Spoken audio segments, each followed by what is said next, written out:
My story's kind of simple actually. I was diagnosed when I was 13 and I've been working on that ever since.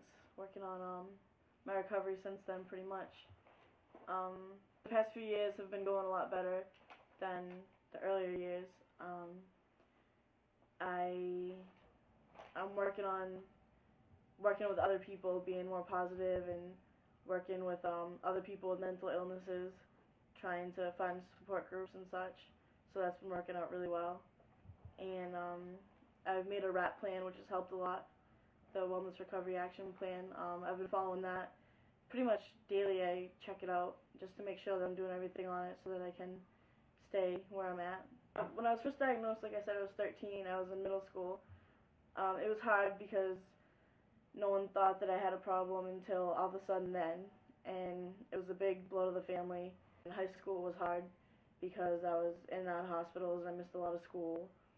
But I dropped out of college actually because of my mental illness. My second year, I ended up coming home because I just felt so bad. But after that, I met a good therapist and we've been working really hard, so things have definitely changed. When I was a child, my family life was great actually. I had a lot of support. We weren't pressured to do anything. We weren't pressured to be perfect.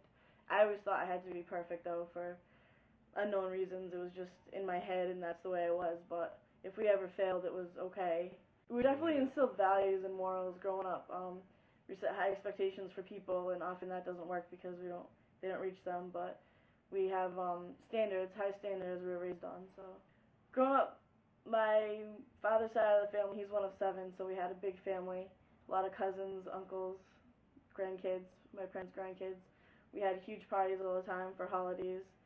It was very nice. We were all very close until my grandmother passed away.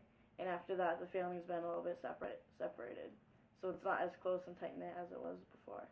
Dad was raised Catholic very strictly, so he started raising us that way.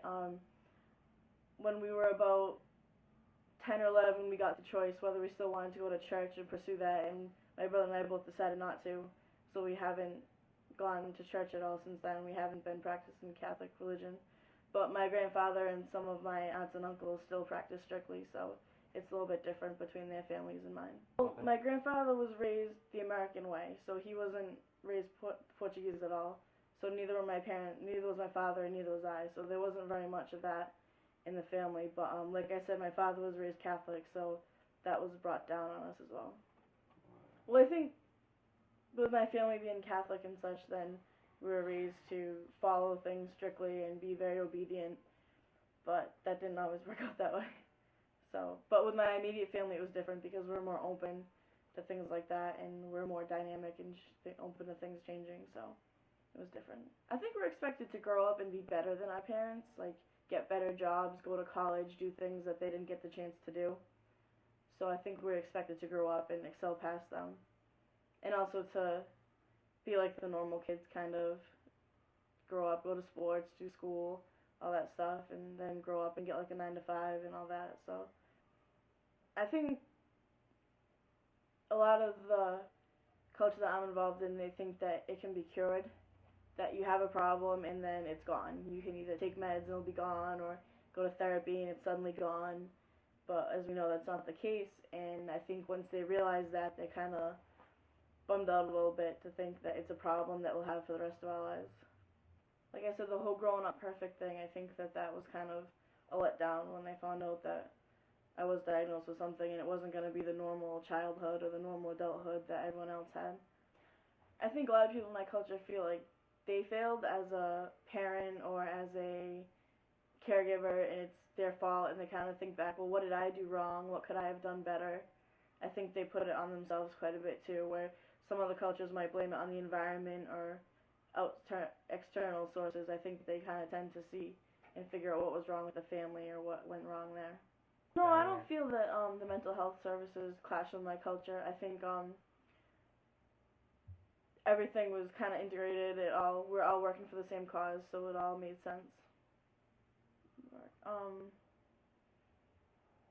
I feel that the culture thinks that medication is like the way, like the thing that'll cure someone, or the only way, pretty much. I think it needs to be more mainstream, like don't hide all the services that they have, because it's hard for someone like me to get the services where I don't have like a social worker or someone like that advocating for me. It's hard to find out what services are out there, what I can use to help myself. Um, just different things like that. Like what help is actually out there that I could take advantage of is kind of hard to find.